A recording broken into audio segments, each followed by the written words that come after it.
সবাই কেমন আছো? আশা করি সবাই খুব ভালো আছো। তো আজকে তোমাদের বোর্ডস এডুকেশনে আরও একবার ওয়েলকাম জানাই, কারণ বোর্ডস এডুকেশনে তোমরা এবিটি এর সলিউশন হচ্ছে এখন, এরপরে মধ্যশিক্ষা পর্ষদের যে টেস্ট পেপার দেবে সেটার সলিউশন হবে। তো তোমরা এইভাবে বোর্ডস এডুকেশনের সাথে জুড়ে থাকো, আর যারা এখনও বোর্ডস এডুকেশনের সদস্য হয়ে ওঠোনি তারা অবশ্যই লাল কালারের সাবস্ক্রাইব বাটনটা ক্লিক করে অল অপশানে ক্লিক করে বোর্ডস এডুকেশনের সদস্য হয়ে যাও। চলো শুরু করি আজকের অঙ্ক। আগের দিনকে আমরা 14 2 অবধি কমপ্লিট করেছি, আজকে আমরা 3 থেকে শুরু করব। দেখো 3-এর অঙ্কটা কি বলেছে, একটি লম্ব চোঙাকৃতি স্তম্ভের বক্রতলের ক্ষেত্রফল 264 বর্গমিটার এবং আয়তন 924 ঘনমিটার হলে ওই স্তম্ভের ব্যাসের দৈর্ঘ্য ও উচ্চতা হিসাব করো। এটা তোমাদের হোম টাস্ক ছিল, তো তোমরা যারা করনি আর যারা করেছো তারা মিলিয়ে নাও। দেখো, মনে করি লম্ব বৃত্তাকার চোঙাকৃতি স্তম্ভের ব্যাসার্ধ আর মিটার এবং উচ্চতা এইচ মিটার। স্তম্ভের বক্রতলের ক্ষেত্রফল 2 into pi R H metre square. তাহলে অতএব 2 pi R H is equal to 264। তাহলে or pi R H equals to কি 132। ঠিক আছে, এটা এক নাম্বার। এবার স্তম্ভের আয়তন, স্তম্ভের আয়তনের সূত্র কি, পাই R square H metre cube. তাহলে পাই আর স্কোয়ার এইচ, সরি এটা আর স্কোয়ার হবে, তো পাই আর স্কোয়ার ইজুকাল টু 924, এটা 2 নাম্বার। তাহলে 1 ও 2 নাম্বার থেকে পাই, তাহলে হচ্ছে pi R H by pi R square H equals to 132/924। তাহলে এখানটাতে দেখো পাই আর এখানে পাই আর কাটলো, আর এখানে এইচ এইচ কাটলো, আর নিচে শুধু রয়েছে আর পড়ে। তাহলে 1/r ইকুয়ালস টু 1/7। 132কে যদি কাটি ইন 924কে, তাহলে আসে হচ্ছে 7, তাহলে 1/7, তাহলে আর ইকুয়ালস টু 7 বেরোলো। তাহলে 1 নাম্বার সমীকরণে আর এর মানটা যদি বসিয়ে দিই, তাহলে আর 1 নাম্বার সমীকরণটা কি ছিল, পাই আর এইচ, তাহলে পাই এর মান হচ্ছে 22/7 আর আর এর মান 7 এবং H into H equals two 132। তাহলে 7 কেটে গেলে তাহলে কি থাকে, এইচ ইকুয়ালস টু হচ্ছে 132/22, তাহলে ইকুয়ালস টু 6। তাহলে স্তম্ভের ব্যাসের দৈর্ঘ্য হচ্ছে 14 সেমি।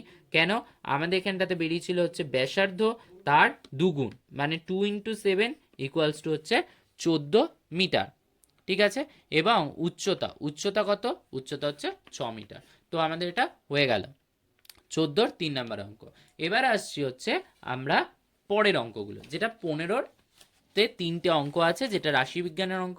সেই অঙ্ক শুরু করার আগে তোমাদের কাছে রিকোয়েস্ট রইল, অবশ্যই বোর্ডস এডুকেশনের চ্যানেলটাকে সাবস্ক্রাইব করো এবং বোর্ডস এডুকেশনের পাশে এইভাবে জুড়ে থাকো। বোর্ডস এডুকেশনে এর কাছ থেকে তোমরা ম্যাথসের যা প্রবলেম আছে তোমরা সলভ করে নিতে পারো। তো চলো শুরু করা যাক 15 অঙ্কগুলো। 15 অঙ্কতে তোমাদেরকে একটা ছক করে দিয়েছে, ছক করে দিয়ে বলেছে যে নিচের পরিসংখ্যান বিভাজন থেকে তথ্যটি এর মধ্যমা নির্ণয় করো। চলো মধ্যমাটা নির্ণয় করে নিই। দেখো, মধ্যমা নির্ণয় করতে হয় কি করে, তোমাদের প্রাপ্ত নম্বরগুলো যেগুলো বলে দিয়েছে যে 10-এর কম, ঠিক আছে, 10-এর কম কজন পেয়েছে পরিসংখ্যানে 8 জন, এবং আমাদের ক্রমযৌগের ক্ষুদ্রতম মানটাকে বের করতে হবে। ঠিক আছে, তো 10-এর কম, ঠিক আছে, আর 10 থেকে 20 কজন আছে, 7 জন। ঠিক আছে, এবং 20 থেকে 30 কজন আছে, 14 জন। 30 থেকে 40 কতজন আছে, 13 জন। এবং 40 থেকে 50 কতজন আছে, 18 জন। এবং 50 থেকে 60 কতজন আছে, 10 জন। ওকে, ঠিক আছে। এবার আমাদের এটা ক্ষুদ্রতম মান বের করতে হবে। তো ক্ষুদ্রতম মান আমরা কি করে বের করব, যে 8 যোগ 7 15, তারপর 15 যোগ 14 29, 29 যুক্ত 13 তাহলে 42, 42 যুক্ত 18 তাহলে কত 60, 60 যুক্ত 10 তাহলে 70, 70 ইজুকাল টু হচ্ছে n।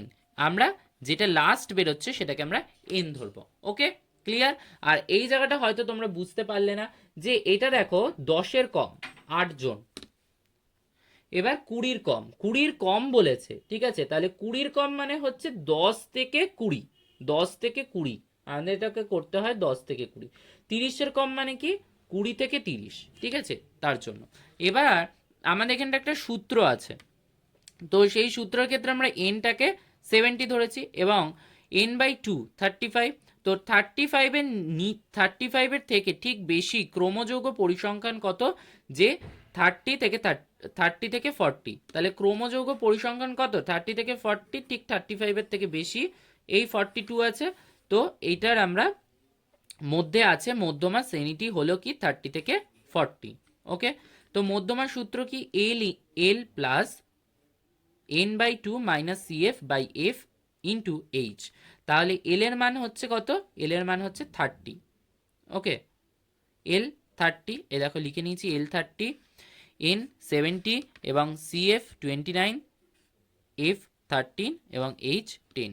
তাহলে এন বাই টু মানে 35, সিএফ মানে 29 এবং এফ মানে 13 এবং এদের যে শ্রেণী দৈর্ঘ্যটা কত? 10। তাহলে 10 লিখলাম। এবার এটাকে সমাধান করে 30 প্লাস 4.6 এসছে, তাহলে এলো হচ্ছে এদের যোগ করে এলো হচ্ছে 34.6। তাহলে 34.6 কি আমাদের হচ্ছে নির্ণেয় মধ্যমা। ওকে, ক্লিয়ার? তো এটাই ছিল আমাদের অঙ্ক। এরপরে হচ্ছে 2 নম্বরের ক্ষেত্রেও তোমাদের একটা ছক দিয়ে দিয়েছে, দিয়ে বলেছে সংখ্যাগুরু মান নির্ণয় করো। চলো সংখ্যাগুরু মানটা নির্ণয় করে নিই।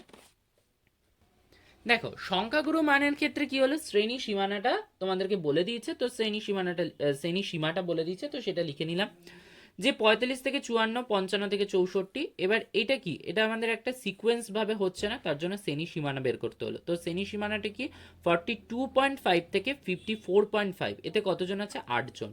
এবার 55 থেকে 64 অবধি, এইটার কি করলাম 54.5 থেকে 64.5 অবধি করলাম, এতে কতজন আছে? 13 জন। ঠিক একইভাবে আমরা পুরো অঙ্কটাকে করে নিলাম। ওকে, এটায় 90, 64.5 থেকে 74.5 এ 19 জন এবং 75 থেকে 84 এর শ্রেণী সীমানাটা কত হলো? 74.5 থেকে 84.5, তো সেটাতে 32 জন। এবার হচ্ছে 85 থেকে 94 এর যেটা, সেটা শ্রেণী সীমানা কত বেরোলো? 84.5 থেকে 94.5, সেটা কতজন? 12 জন। এবং 95 থেকে 104 অবধি কতজন? 94.5 থেকে 104.5, এটাতে কতজন আছে? 6 জন। ওকে, তো এবার হচ্ছে উপরের, এবার আমাদের এখানে সংখ্যাগুরু মানটা বের করব। তো উপরের পরিসংখ্যান বিভাজনের ছকের সর্বাধিক পরিসংখ্যান কত বলছে? যে 32, তো সেটা আমরা লিখে নিয়েছি 32। তাহলে এর হচ্ছে সংবলিত শ্রেণী, তাহলে কোনটা হবে? যে এর সংবলিত শ্রেণী এটা হবে, তাহলে 74.5 থেকে 84.5। তাহলে আমাদের এটা সূত্র কি? L plus f1 minus f0 by 2f1 minus f0 minus f2 into H. তাহলে এল এর মান আমরা এখানে লিখে নিচ্ছি 74.5, মানে যেটা হচ্ছে আমাদের ফার্স্ট ঘর, সেটা কিন্তু মনে রাখতে হবে। এবং f0 মানে কি 90, মানে হচ্ছে এটা হচ্ছে f0। ঠিক আছে, এটা f0 এবং f1 হচ্ছে 32 এবং হচ্ছে এটা হচ্ছে f2। ওকে, তো এই মানগুলো আমাদেরকে বসাতে হবে, তো বসিয়ে নেব। এবং এদের যে দৈর্ঘ্যটা কত, শ্রেণী দৈর্ঘ্যটা এদের হচ্ছে দৈর্ঘ্য হচ্ছে এইচ, তো সেই মানগুলো এখানটাতে আমরা বসিয়ে নিয়েছি। বসিয়ে নেওয়ার পর সমাধান করে এসছে দেখো 78.44 প্রায়। তো নির্ণেয় সংখ্যাগুরু মান হচ্ছে 78.44 প্রায়। ওকে, ক্লিয়ার? তো চলো পরবর্তী অঙ্কটাকে দেখি। পরবর্তী অঙ্কটা কি আছে? পরবর্তী অঙ্কটা 3 আছে হচ্ছে নিচের তথ্যের ক্রমযৌগ পরিসংখ্যানের বৃহত্তর সূচক তালিকা তৈরি করি এবং ছক কাগজে ওজাইভ অঙ্কন করো। ওকে, চলো অঙ্কটাকে আগে করে ফেলি। তো তো আমাদের এখানে বৃহত্তর সূচক বলেছে, তার জন্য আমরা কি করেছি 50 বা 50-এর বেশি কতজন আছে? 100 জন। কি করে করলাম 100 জন? মাথায় নিশ্চয়ই ঢুকছে না 100 জন কি করে করলাম। এইগুলো করার জন্য দেখো তোমাদের বইতে যেটা দিয়েছে, দেখো এটাকে নিচ থেকে যোগ করতে হয়। এখানটাতে যেরকম কত আছে দেখো তোমাদের, এখানটাতে আছে হচ্ছে তোমাদের, সরি এখানটাতে 6 লেখা রয়েছে, এটা 4 হবে। ঠিক আছে, এটা গন্ডগোল হয়েছে, এটা 4 হবে। ওকে, তো এটা 4 হবে। তাহলে 4 হলে কি হলো? 4, তারপর হচ্ছে 4 প্লাস 16, তারপরে হচ্ছে 20 plus 34 and 54 plus 24 and 78 plus 12 and 19 plus 8 and 98 plus 2 করে এরকম করে তোমাদের এসছে। ঠিক আছে, তো এসে তো ফার্স্ট একটা 50 ছিল, তার জন্য 50 বা 50 বেশি, তারপর একটা 55 থেকে শুরু হয়েছিল, তাহলে 55 বা এর বেশি। তো এরকম করে শ্রেণীটাকে করা হয়েছিল। তারপর ক্রমযৌগ যেটা বৃহত্তর সূচক সেটা বের করেছি। বের করাতে কি কি আসছে দেখো আমাদের, যে ছক কাগজে এক্স অক্ষ বরাবর ক্ষুদ্রতম বর্গক্ষেত্রের প্রতিটি বাহুর দৈর্ঘ্য 1 একক এবং ওয়াই অক্ষ বরাবর প্রতিটি বাহুর দৈর্ঘ্য 1 একক ধরে 50 100, মানে 50-এর ঘরে কি আছে 100, তাহলে 50, 100। তারপরটা 55, 98। তারপরটা কত 60, 90। তারপরটা হচ্ছে 65, 78। তারপরটা 70, 54। তারপরটা 75, 20। তারপরটা হচ্ছে 80, এটা 4 হবে, ঠিক আছে। এটা 6 করা রয়েছে, এটা 4 হবে। তো বিন্দুগুলি স্থাপন করে ও যুক্ত করে ওজাইভ অঙ্কন করা হলো। তো ওজাইভটা অঙ্কন করে নিয়েছি, দেখো ওজাইভটাও তোমাদেরকে এঁকে দেখিয়ে দিয়েছি। তো এইখানের ক্ষেত্রে হচ্ছে তোমাদের এই জায়গায় একটুখানি বিন্দুতে একটু ভুল হবে। তো সেই জায়গাটা যেটা হচ্ছে তোমাদের 6 করা রয়েছে, তো এটা 6 হবে না, এটা 4 হবে, একটুখানি নিচে নেমে আসবে। ওকে, তো ওই জায়গাটা একটুখানি তোমরা ক্লিয়ার করে নেবে, মানে এই যে এই বিন্দুটা যেটা রয়েছে সেটা হবে হচ্ছে আর একটুখানি নিচে আসবে। তো এটা এখানটাতে হবে, ঠিক আছে, এটা এখানটাতে হবে। তো ওজাইভটা ঠিক তোমাদের এরকম হবে, তোমরা দেখে নাও। ওজাইভের এই পাশে লিখবে ক্রোমোযৌগিক পরিসংখ্যা আর এই পাশে লিখবে উচ্চসীমা। এবার এক একক করে ধরা হয়েছে, তো এরকম হচ্ছে তোমাদের চিত্রটা ঠিক এরকম হবে, ঠিক আছে, দেখে নাও। তো এরকম করে তোমরা ঠিক পরীক্ষার সময়তে এঁকে নেবে। ওকে, ক্লিয়ার? তো আজকের ভিডিও এখানটাতেই কমপ্লিট করলাম। তো পরবর্তী দিনকার নতুন চ্যাপ্টার নিয়ে আসবো। তো বোর্ডস এডুকেশনের সাথে জুড়ে থাকো, এবং বোর্ডস এডুকেশনের ভিডিও যদি তোমাদের ভালো লেগে থাকে শেয়ার করো এবং লাইক করো, এবং কোনো প্রবলেম হলে আমাদের ফেসবুক পেজ আছে, ইনস্টাগ্রাম পেজ আছে, হোয়াটসঅ্যাপ গ্রুপ আছে, টেলিগ্রাম গ্রুপ আছে, যে কোনো একটাতে তোমরা মেসেজ করতে পারো, এবং হোয়াটসঅ্যাপ গ্রুপ এবং টেলিগ্রাম গ্রুপে জয়েন হয়ে যেতে পারো, সেখানে তোমরা এই অঙ্কের পিডিএফগুলো পেয়ে যাবে, ঠিক আছে। তো thank you for watching video. আর চ্যানেলটাকে এখনও সাবস্ক্রাইব না করলে অবশ্যই চ্যানেলটাকে সাবস্ক্রাইব করো এবং অল অপশানে ক্লিক করে রেখো। পরবর্তী দিনকা খুব শিগগিরই দেখা হচ্ছে সবার সাথে। সবাই খুব ভালো থেকো।